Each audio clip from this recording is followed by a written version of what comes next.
Assalamualaikum warahmatullahi wabarakatuh. Allahu Akbar, Allahu Akbar, Allahu Akbar. La ilaha illallah, wallahu akbar. Allahu Akbar walillahil hamd. Allahu Akbar, Allahu Akbar, Allahu Akbar. La ilaha illallah, wallahu akbar. Allahu Akbar walillahil hamd. Alhamdulillahi rabbil alamin. Salatu wassalamu ala ashrafil anbiya'i wal mursalin, Nabiyina Muhammadin wa ala alihi wa sahbihi ajma'in, amma ba'd. Para pemirsa SKI TV yang saya hormati, sejak terbenamnya matahari di ufuk barat dan penanda 1 Syawal 1441 Hijriah sudah dinyatakan hadir,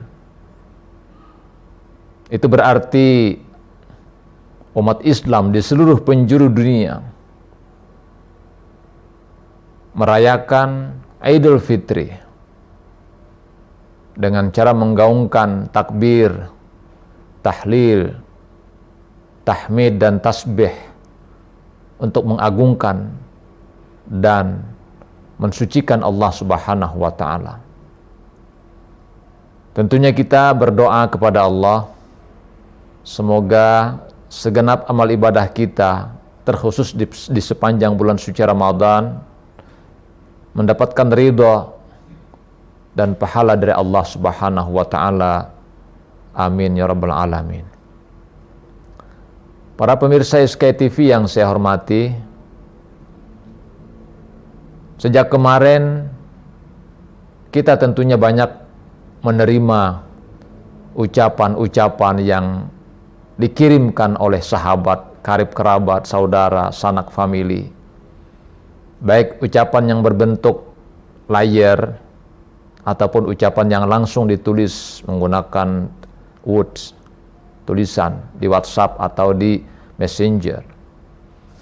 Yang inti daripada tulisan atau pesan tersebut adalah, pertama, ucapan selamat Idul Fitri.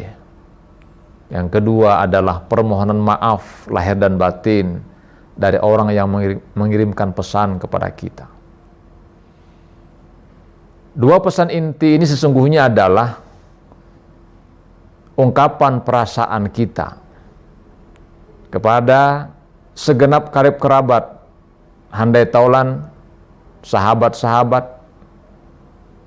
atas kesuksesan kita menjalani ibadah yang suci ini selama 1 bulan penuh lamanya, yang kita didoakan oleh sahabat-sahabat kita dan keluarga kita sebagai orang yang telah kembali kepada fitrah, kepada kesucian. Itulah kenapa disebut selamat Idul Fitri, yang berarti wahai sahabatku, wahai saudaraku, selamat engkau Id al-Fitr, kembali kepada kesucian. Secara terminologi, al-Id artinya kembali, al-Fitr itu artinya adalah fitri, makan. Itu secara terminologi. Tapi dalam konteks rohaniyah, sesungguhnya kita diselamati oleh sahabat-sahabat kita, bahwa kita telah kembali kepada fitrah kita sebagai manusia, fitrah kita yang suci, sebagaimana yang telah disabdakan oleh baginda Rasulullah Muhammad sallallahu alaihi wasallam, "Man shama ramadhana imanan wahtisaban, ghufira lahu ma taqaddama min dzambi." Allah mengampuni segala dosa-dosa kita yang telah berlalu. Demikian pula di dalam hadis lain Rasul berkata, "Man shama ramadhana wa qama laila imanan wahtisaban, kharaja min dzunubihi kayaumin waladathu ummuh." Barang siapa yang berpuasa di bulan suci Ramadan, dan kemudian dia mendirikan sholat malam, maka dosa-dosanya keluar dari dirinya. Dia laksana bayi yang baru lahir dari rahim ibunya. Dengan demikian, di hari yang suci ini, di hari Idul Fitri ini, kita umat Islam dipandang sebagai manusia-manusia yang baru terlahir dari rahim ibunya. Manusia-manusia fitrah, manusia-manusia suci, manusia-manusia otentik, yang dahulunya Allah titipkan sifat-sifat mulia agar menjadi bekal kita hidup di alam dunia ini. Sifat-sifat mulia itu adalah fitrah-fitrah yang Allah tanamkan pada jiwa-jiwa manusia. Fitratallahi allati fataran nasa 'alaiha la tabdila li khalqillah dzalika dinul qayyim walakin aktsaran nasi la ya'lamun. Fitrah Allah yang Allah tanamkan pada diri manusia, pada jiwa manusia, yang fitrah itu tidak berubah. Dan itulah agama yang lurus. Jadi Allah tanamkan kepada kita nilai-nilai kesucian. Kita menjadi manusia yang pemaaf, penyayang, pemurah, jujur, santun, peramah, sabar, bersyukur, peduli kepada sesama. Sifat-sifat inilah yang sejatinya muncul, tampak di dalam kehidupan kita setelah kita melaksanakan ibadah Ramadan selama kurang lebih 30 hari ini atau 30 hari. Yang itu ditandai dengan simbolisasi zakat fitrah kita kepada fakir miskin. Sebagai bentuk kasih sayang kita, minta menzakatkan kasih sayang kita, kita memberikan keramah tamahan kita, kepedulian kita kepada sesama. Oleh karena itu dijaga kefitrahan ini untuk 11 bulan berikutnya. Kita upayakan untuk senantiasa membangun jiwa dengan prinsip-prinsip ketauhidan kepada Allah Subhanahu wa taala, agar jiwa yang sudah bersih ini, hati yang bersih ini tidak dikotori lagi oleh debu-debu kehinaan, bintik-bintik dosa yang mengakibatkan hitamnya nurani kita. Qad aflaha man zakkaha wa qad khaba man dassaha. Sungguh beruntung orang-orang yang mensucikan jiwanya, dan rugi orang-orang yang mengotorinya.